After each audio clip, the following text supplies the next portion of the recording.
I didn't dress up or why I'm underdressed, but I actually did dress up.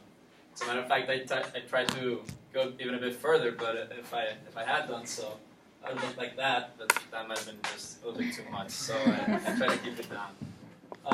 Today I'm going to show you guys how to put on a wetsuit properly, and so you can look like that. So, well, with all of it on. And I know a lot of you can find yourself in situations where you have to put on a wetsuit, either if you go surfing or scuba diving, or if you're into triathlons like I am. Because if you guys probably remember from a couple of weeks ago, I'm in the triathlon team, and I know a little bit about biking, about running, and about swimming. And sometimes for swimming, you need to wear a wetsuit. So today, I'm gonna show you how there's a specific way there's a specific set of steps to follow if you want to put on your wetsuit correctly to achieve optimal performance and to improve your wetsuit durability. So I'm going to tell you what you'll need for this. I'm going to give you some tips that you need previous to putting on the wetsuit. I'm going to actually give you a demo of how to put on your wetsuit, and then some tips for after that. And I'm going to tell you a little bit about the benefits of having a wetsuit on. So here we go.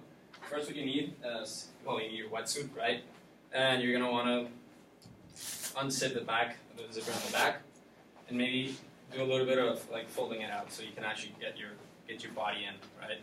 So then you first are going to want to get one of your legs in, but to do this, you're going to want to be wearing socks or maybe a plastic bag so that your foot actually slides through. But I'm wearing socks right now, so I don't need to do that.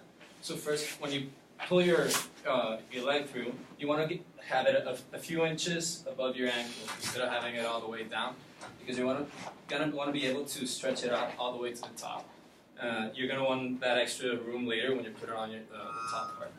So then you'll put on the second part, the second leg, and you'll do the same thing.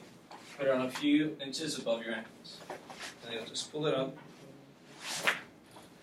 You're going to want to smooth in all of the wrinkles so that you get the most space you can for later when you're putting on the top part. It's really important not to use your nails, because you can puncture or rupture the wetsuit, and that will of course not help with the durability of the wetsuit. So next, what you want to do is put in one of your arms. So I'm going to show you how to do it with a plastic bag. Might not be the best plastic bag because it's really big, but when you put your hand in, it'll slide easier. You can just take your hand out like that. And you're going to want to do the same thing. Just have it an inch or a couple inches above the wrist so you get enough space to pull it up, get all the wrinkles away, and give your shoulders space, which is the part that you're going to want the most mobility for later. Right? And you get your other hand in. You don't really need the bag, but sometimes it helps. And then you're going to want to pull it over your shoulders so you get more space for later. And you're just going to want to zip it back, right? So use a zipper, and you pull it up, and in the end, you just want to put this Velcro on so that it's fully put on and it works.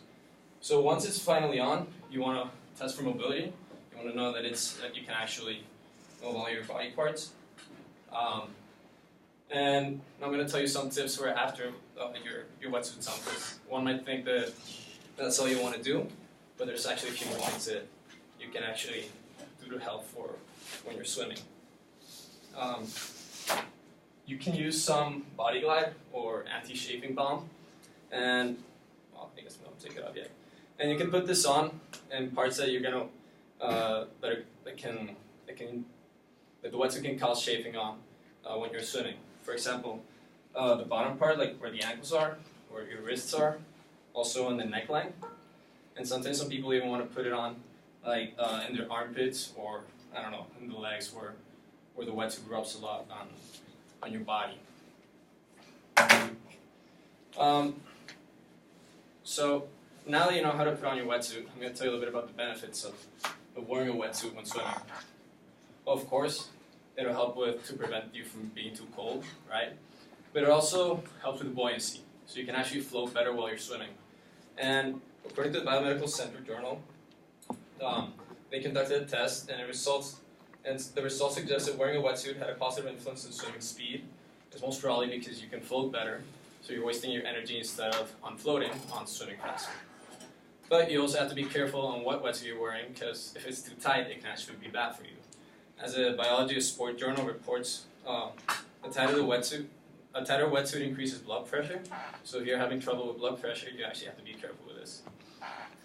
So now that you know some of the tips, like wearing body glide or using the bag, and how to put on your wetsuit, or now that you saw an actual demonstration, I hope you guys can actually learn how to put on a wetsuit, so that you can achieve optimal performance and increase the durability of your wetsuits if you ever own one in the future.